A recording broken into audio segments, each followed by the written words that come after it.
Beauty is in the eye of the beholder, a common phrase attributed to older and wiser men than I. But what do they know about beauty? I doubt Shakespeare has even played RuneScape, but thankfully I have.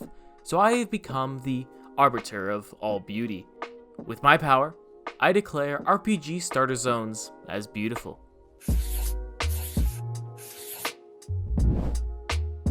You know, I don't know about you, but when I reach the end of an epic RPG after traveling all around the world through diverse, breathtaking lands, and I ask myself what my favorite area was, I always say it's the starting area. Hell, even when I'm halfway through the game and on the other side of the game world, I go back to that low-level area just to hang out. But why? Why would I prefer an area of the game that is objectively less visually and mechanically complex compared to later areas? My simple answer to that is that starter zones have oft overlooked beauty not found in other areas of the game, but I don't believe that's a compelling answer. Instead, I'll go into depth into this question to find out why I think this, and why I keep returning back to these RPG starter zones again and again, beginning with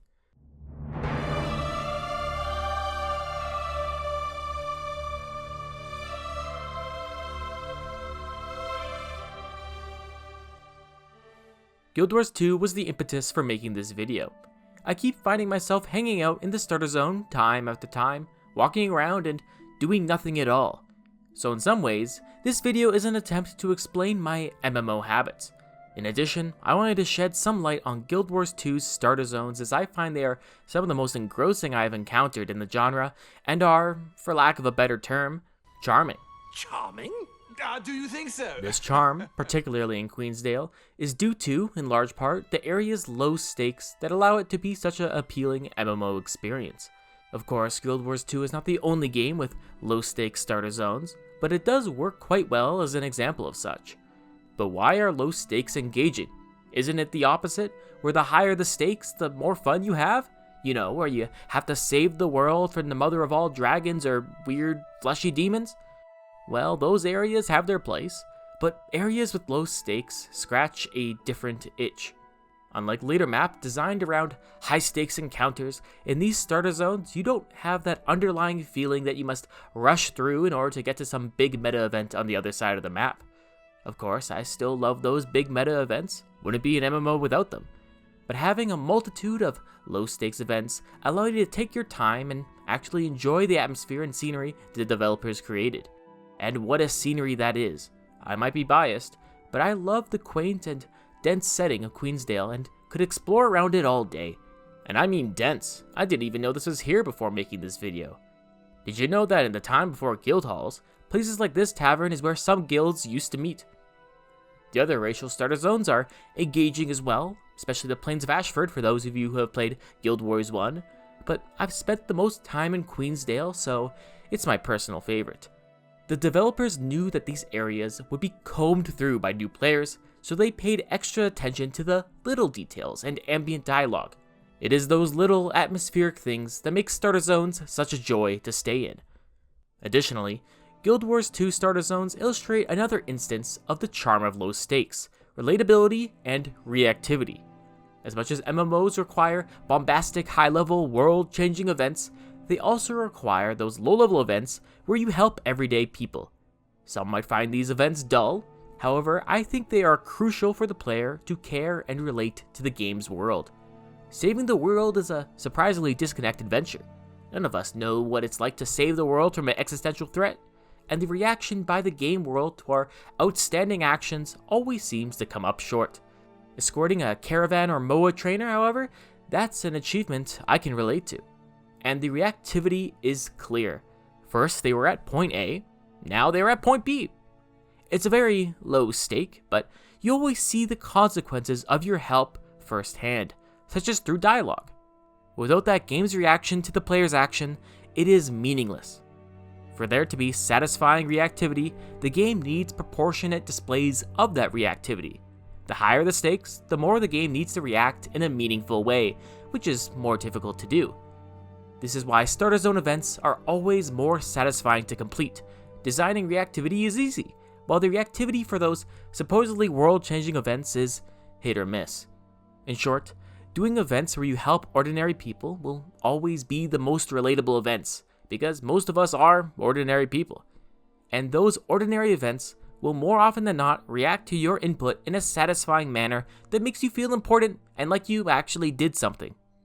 Now, while I can prattle on about low stakes and my pretentious theories about why it matters, the elephant in the room is that the origin for my love of starter zones can be explained in one word: nostalgia. And there is no better game to talk about nostalgia than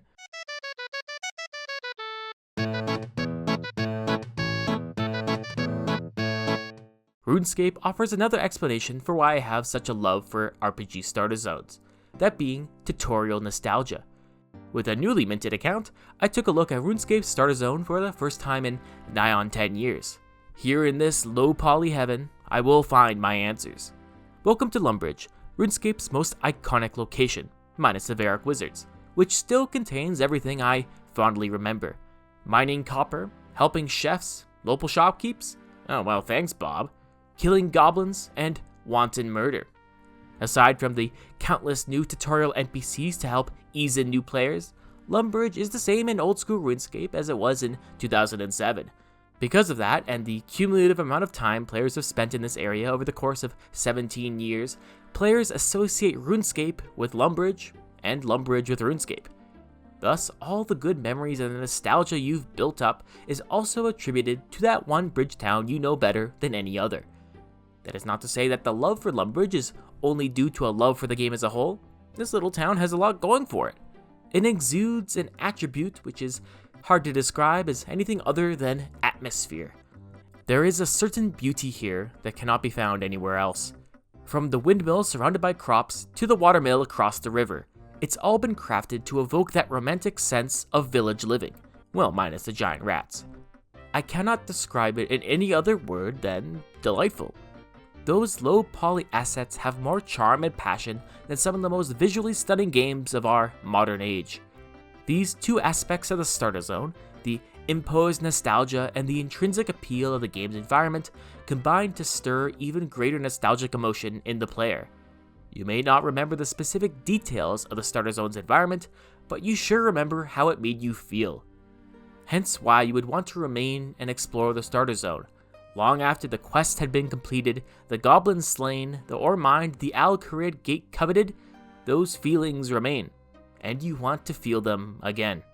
That is why we all love to return to starter zones. They act as a reminder of the past where you can relive those nostalgic moments you formed when you first played the game.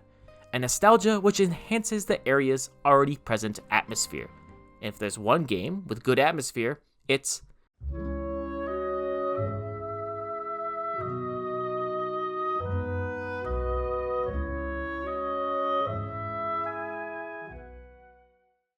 As I have alluded to before, the introductory zone of an RPG is often the best example of a game's atmosphere and themes.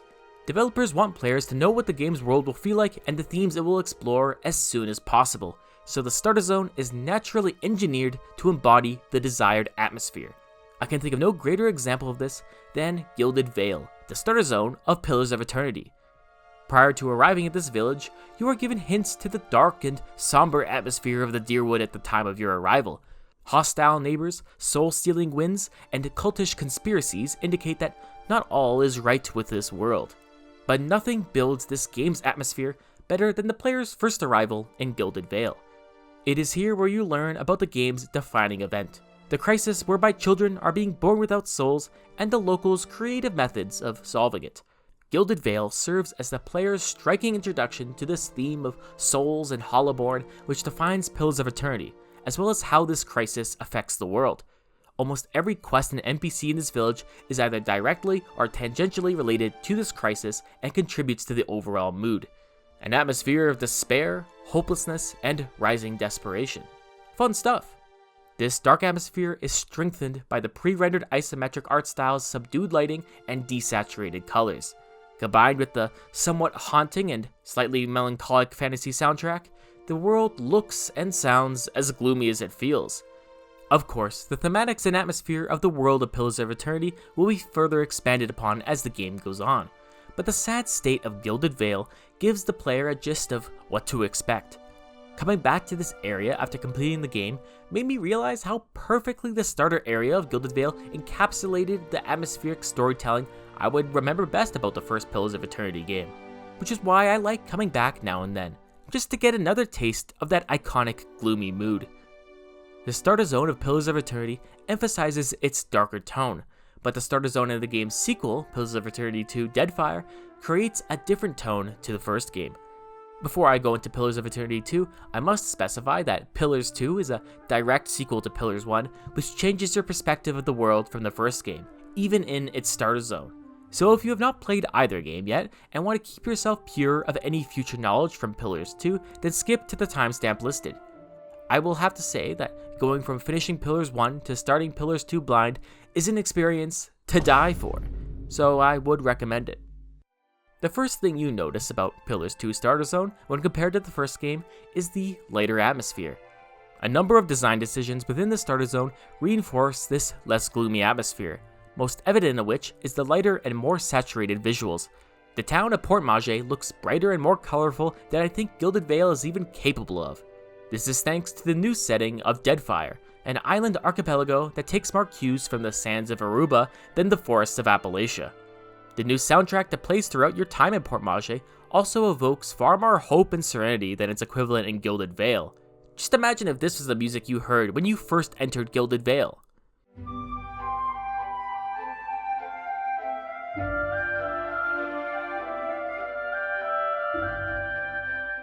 I believe the fact that this is a direct sequel to Pillars 1 is also a factor in the change in atmosphere. Much of the mystery and conspiracy which embody the story of Pillars 1 has been solved, so that mysterious, foreboding feeling that you feel in the first game, or at least I felt, is not as present in Deadfire. Yes, there are new mysteries in Pillars 2, but the player does not have the same helpless feeling where they don't know what's going on as they did in Gilded Vale. The player's been around the block once before, and the starter zone in Pillars 2 reflects that. However, the starter zone does more than just set the atmosphere. It also communicates the new and also familiar themes that will be present throughout the game, mainly power and control within a colonial environment. This is done in Port Mage through its status as a Valian colony, one of several foreign settlements in the Deadfire. Colonialism was mentioned in Pillars 1 on account of Deerwood being a now independent former colony, but that was more just lore. It is in Pillars 2 where this topic becomes a central focus. Just through its introductory zone and the atmosphere and themes within it, Pillars 2 tells you that this will be a different experience from its predecessor.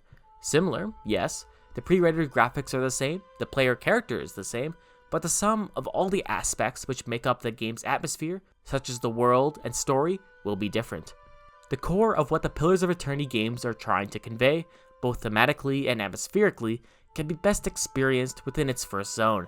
That is why I love to return to these starter zones. It feels like everything I like in the game condensed into one succinct display, all demonstrated through the seeds planted in that first introductory zone by video game design gardeners. Speaking of gardening,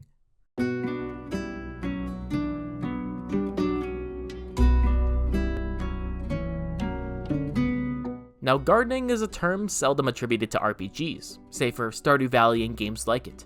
However, what I'm referring to by gardening in RPGs is the initial planting of narrative seeds which will grow and become increasingly important as the game progresses. In other words, how the game establishes and foreshadows its lore and narrative. Due to its nature as the game's introduction, gardening is practically the hallmark of the starter zone, and another reason I love returning to it. Not only is the lore and story introduced within this area intriguing to new players, it is also equally engaging for returning players who recognize the references that come into play later. All RPGs introduce their world and story to the player in their introduction. However, the starter zones in the Divinity Original Sin games illustrate how proper gardening separates the good starting areas from the great. The first act in Divinity Original Sin 1, Seal, is by far the best in the game and a fan favorite, while Original Sin 2's first act, Fort Joy, is also beloved by the fan base. Of course, there are more factors involved in that sentiment, including all the aspects of starter zones I've already described in other games. But let me explain the role of gardening in this. Seal in Original Sin 1 is a setting abounding with problems with no clear source. From the mysterious murder which serves as the inciting incident of the game, to the constant attacks of orcs and undead against the beleaguered defense. The intrigue of these problems are only compounded as more abstract and existential threats are revealed. Likewise, Fort Joy in Original Sin 2 is full of questions and conspiracies which only increase in number as the player learns more about the world, themselves, and what nefarious plan the Magisters are cooking. These plot points of both high and low stakes are planted in the mind of the player as they traverse Cyseal and Fort Joy and continue to grow as the game progresses. You are compelled to further explore these plots because the most important parts of it, the how and why, are still unknown. A new player is only given the seed of a new interesting question for which they do not know the answer, but they sure as hell want one. It is in this state of significant engagement that Original Sin 1 and 2 are at their most memorable and enjoyable, and Cyseal and Fort Joy are chock full of these moments.